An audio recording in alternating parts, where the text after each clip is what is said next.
listening to the Podcast Advertising Playbook, your resource to better understand and execute successful podcast ad campaigns.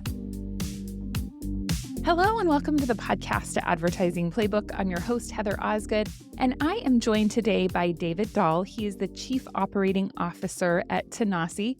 Welcome to the program, David. Thank you. Good morning. So, David, I'm excited to have you on the show because there are a few things about Tanasi that are different than many other companies. Can you tell us a little bit about your organization? Sure. So the Tanasi product line was launched in late 2019. The formula, which is a CBD plus CBDA formula, was actually discovered at Middle Tennessee State University. The team of biologists and chemists were just studying the hemp plant in general, actually did not have any intent on developing a product, but uncovered this unique formula that at a specific ratio was almost 3 times more effective than CBD alone at addressing inflammation. So being that inflammation is the root of all evil, if you will, and the aches and pains, the recognition that this particular formula was so effective, they decided to launch a product line. And so we've been working to build out the different types of products as well as get the word out on why it's a little bit different and why it's better than the majority of the products on the market.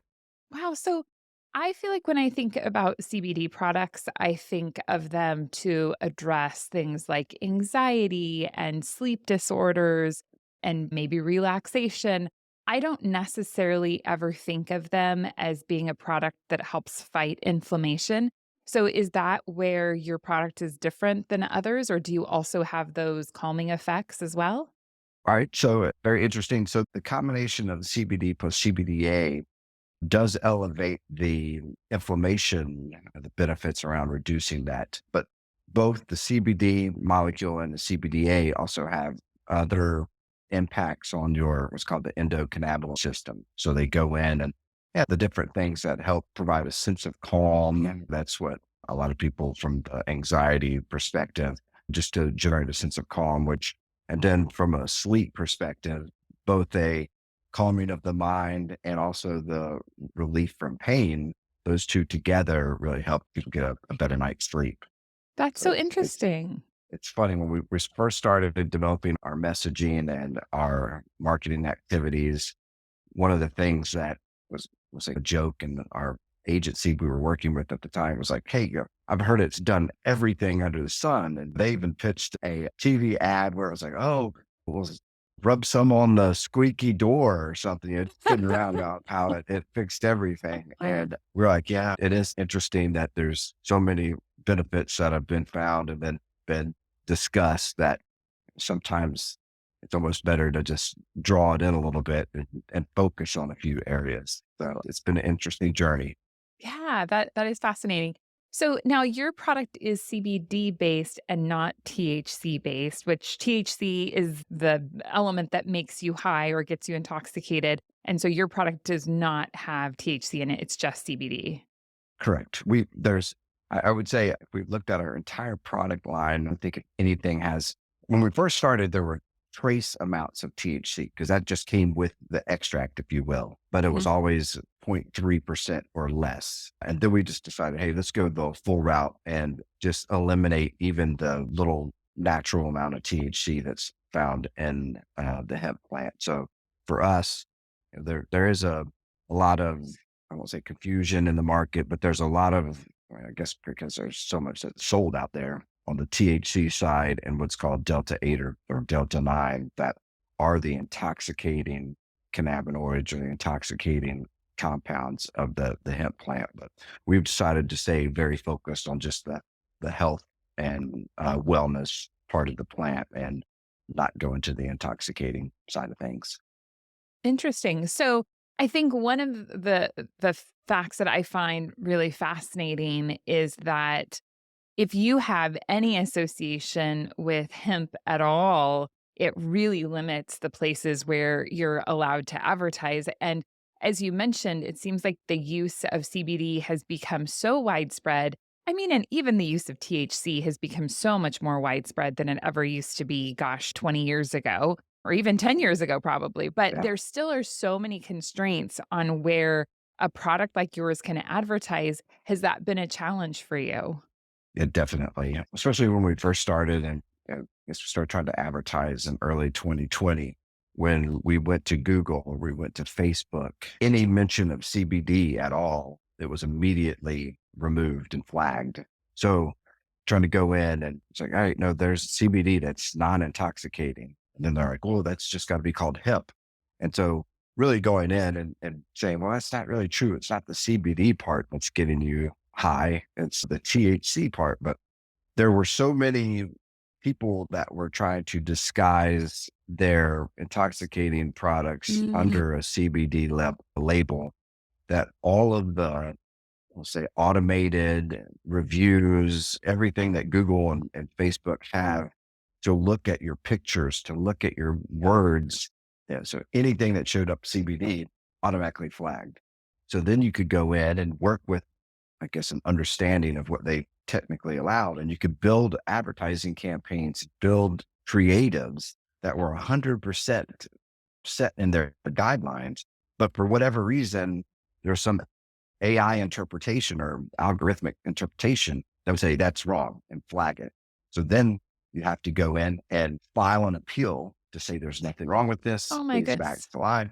So it's this constant process of going round and round to try to get your advertisements live and then from the right people that ultimately that effort, we realized that the return on ad spend just wasn't there because it Mhm. takes so much man hours, so many man hours just to get those things out there that before long it was just a never ending battle. So Yeah, yeah. keep coming back and they keep saying, oh, now you can do this, now you can do that.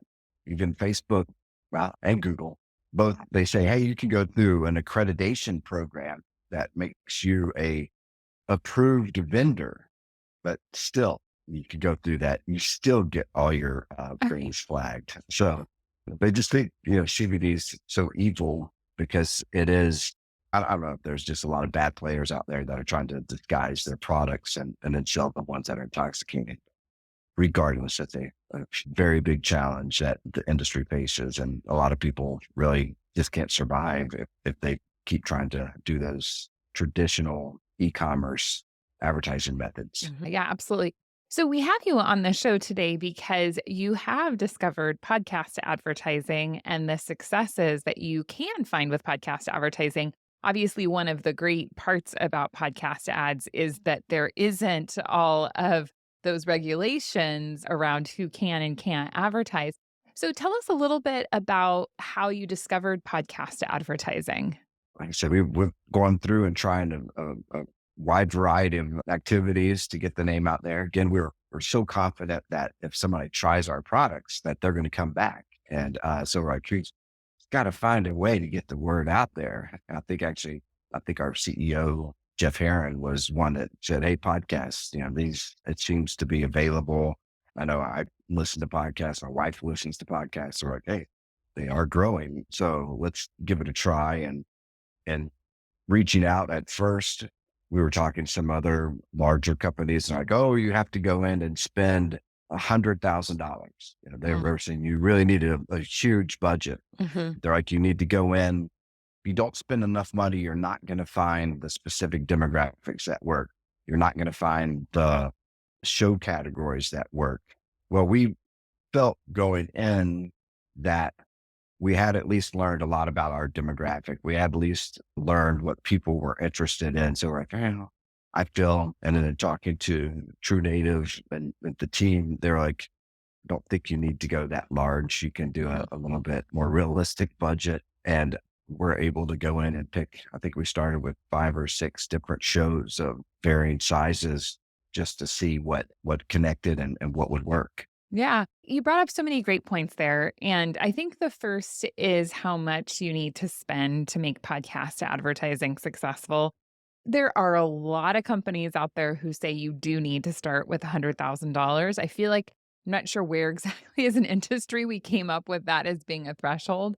I think really what those agencies mean to say is you need to spend $100,000 for us to be successful, not necessarily you.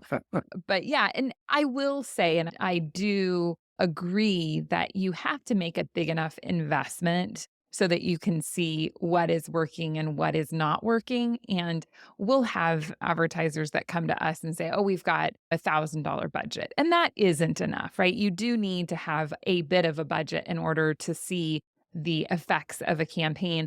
But it seems to me the way you did it is really perfect because you were able to come in at a relatively low investment level, but you still were able to purchase multiple shows so you could see the differences in which podcasts perform well and which ones didn't. Can you tell us a little bit about how you went about selecting the podcasts that you did to advertise with? So we've got an interesting demographic, and our customer base will have a lot of users that are 25 to 35 just Mhm. because they're more familiar with CBD. There's no stigmatism, able to dive right in. We're like, hey, we're stressed, what have you. Maybe the athletes that like recovery aspects of the inflammation. At the same time, on the upper end, 55 to 65, we've got a lot of customers there because as we get older, like I know, a lot of things start to hurt. Where And do all these aches and pains come from? I don't get it. just wake up in the morning injured. This is not fun. So yeah, we do know that it resonates with that age group as well. We do skew slightly more female than male, but not Mhm. significantly. So in talking to Audrey, she was like, "Hey," and I don't know why, maybe because like everybody listens to true crime, but at first we're like, "Oh, we should think about true crime." Now I know that's such a huge audience. It's not really probably zeroed in on anything other than maybe women, but so we did go through and probably totally at the direction of Audrey helped break down something in health and wellness, something golf related. Maybe that was me. I'm a big golfer. So I'm thinking, hey, this will help a lot of golfers. Uh-huh. So there's a good golf podcast. And then there were a number of sober living related podcasts. And actually, I'm not sure who came up with that idea, which ended up being a very good one. But we did try to span a number of categories and then deviate between a few of the age groups. So Mhm, I think it was like six different ones. mhm. And this was Q4 2022. And for e-commerce, we call it the Super Bowl, and they have Black Friday, Cyber Monday. So if you can get new traffic there in October and you're able to acquire more email addresses and leads, then when you're running your big promos late in November, early December, it really elevates and increases your Q4 performance. So we launched in, I think, yeah, October Mhm. and had a really good 3 months there. And at the end, we're able to step back. And for us, again, we're a small company. So going in and saying, here's how much budget we have, we had to really take some time to analyze the results. And so for us, our products are some that it's probably a 30-day window until they've run out of their product and they're like, ooh, I want to buy it again. Mm, So, mhm. it's at least 30 days before they come back. And so we had to just wait and look over the next several months to see how many return visitors we got that would then help us calculate the true return on ad spend. So it was a nice little, we kind of looked at it for 6 months and we're like, yes, this definitely worked for us. And then we came back around and we were in October 2023, ready to do it again. And now we've decided, hey, we just need to run these all the time. Mhm. And instead of just the main promotional time of the season, let's try to keep a little bit more even, steady stream of shows. Right, right. Like an always on approach. And hopefully what our goal will be this year. So the first six that we ran, we realized that the sober living category was very effective. So Mhm. we had two, and I think the messaging there is all about there's anxiety and trouble sleeping. And so this really resonates with individuals that are just like, all right, I'm going to either take a break from alcohol or ones that are even struggling maybe with an addiction, but it did resonate. And so now it was, let's bring in another show in that same category. And I think this year we're going to also sprinkle in some new ones because we do want to scale. We do Mhm. want to find other segments or other categories that we can put money into so that we can eventually continue to keep growing our leads and sales. Yeah, that's terrific. So, quick question I have is I always think of health and fitness products as being more Q1 focused and less Q4 focused.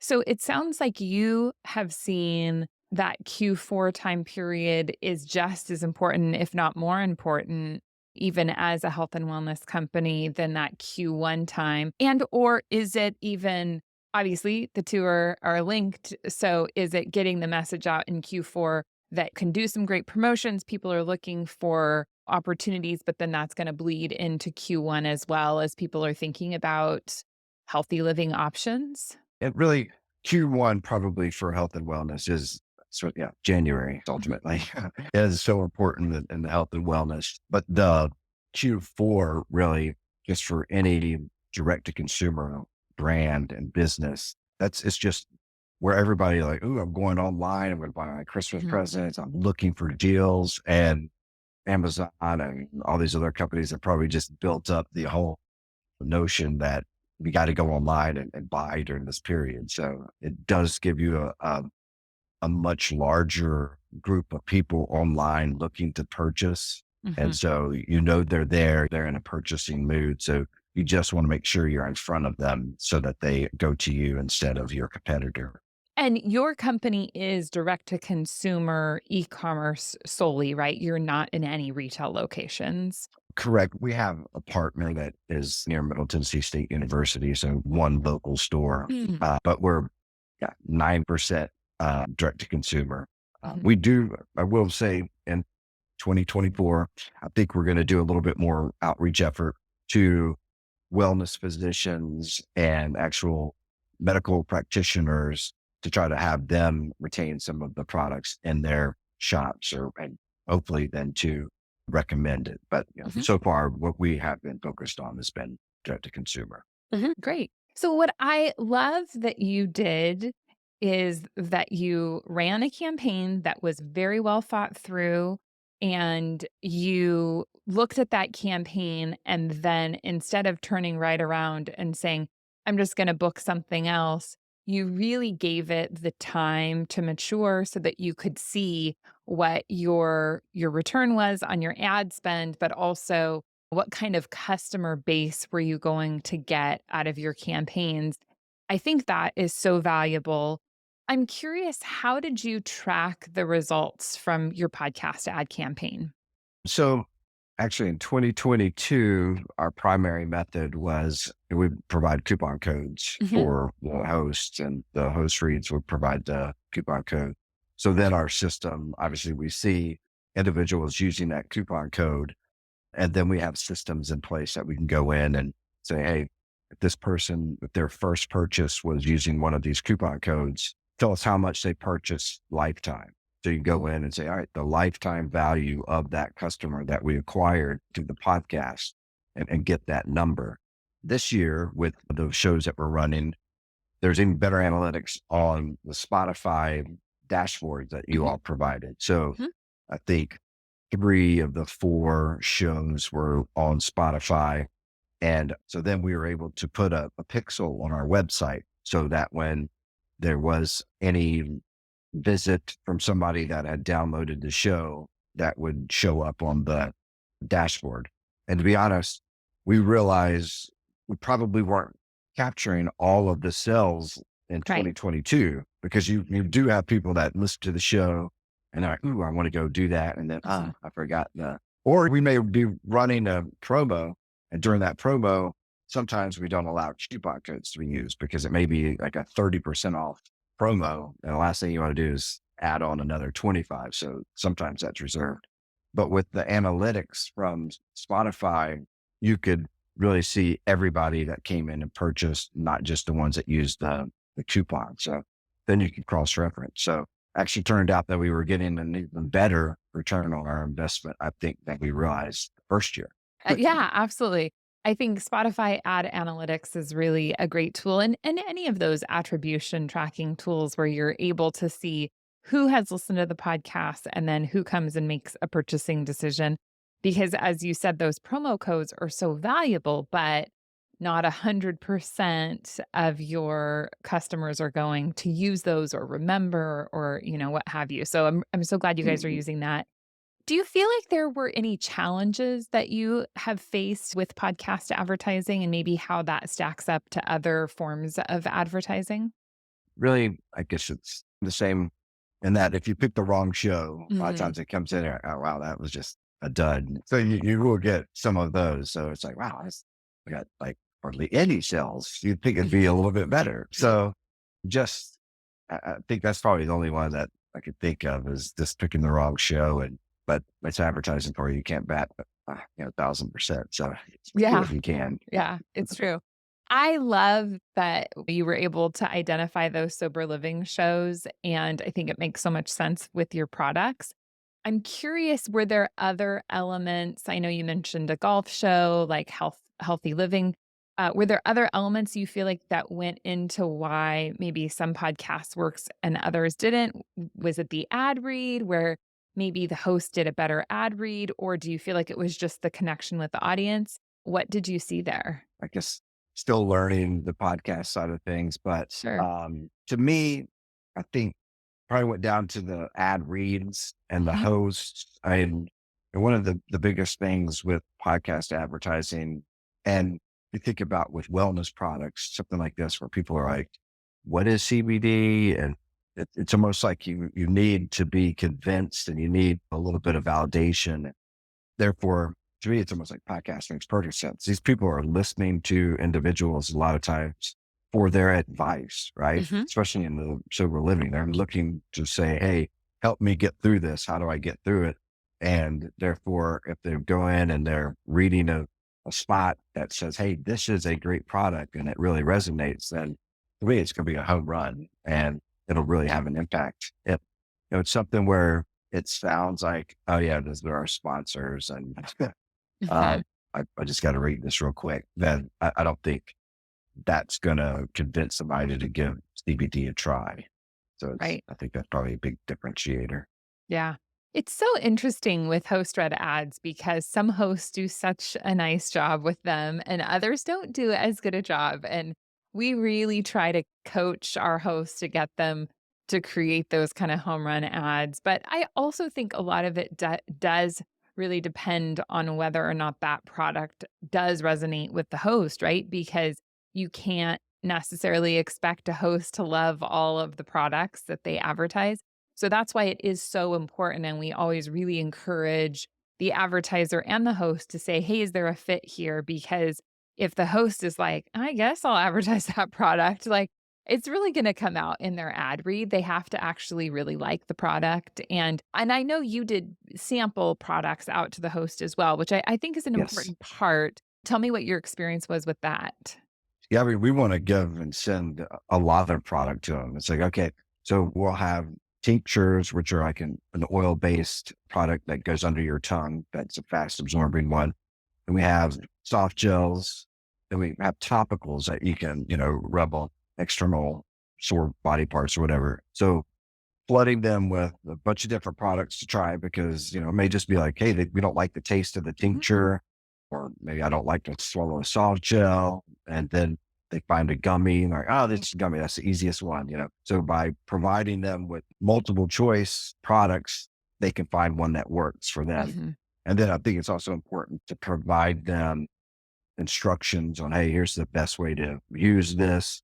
And then hopefully the messaging around the product that you're telling them also is a very similar one that they can easily then project to their listener base. Yeah, yeah, absolutely. I love that you are giving them multiple products because I do think that happens often with companies where it's like, hey, you've got several different products and why not just send the host a few different because maybe one of them is going to resonate more with that host than another and ideally, you want the host to really be all in on the product. So I think that's super important. I love that you did that. I know that we have discussed that there have been limitations to how much advertising you can do, and podcasts have been a good option. Are you doing other forms of advertising? And do you feel like you've been able to leverage podcast advertising with those other forms to create an overall, maybe more powerful marketing mix? What has your approach been? I would say, we were doing maybe some Facebook last year, but I mean, really right now we've been pretty much been focused on the podcast and then what we'd call affiliate marketing, where we can Yes. pay like a WebMD or somebody like that. So for us, I guess there you can highlight the different places that your products have been mentioned. But Mhm. our biggest thing is driving people to our website. And once they get to our website, if we know who they are, then our most effective marketing is our email. We have a very, we'll say, sophisticated system, CRM system, where once we get an email address, we can send out what's called a welcome series. And so Mhm. it's like just introduce ourselves and then the 3 email series introducing the formula, the science behind it, and all that. So anything we can do to get people into, we'll say, the top of the funnel for our whole process is important. So that's to us, the podcast is the way to get them to the site, which then allows us to initiate all the other communication. Yeah, yeah, that's awesome.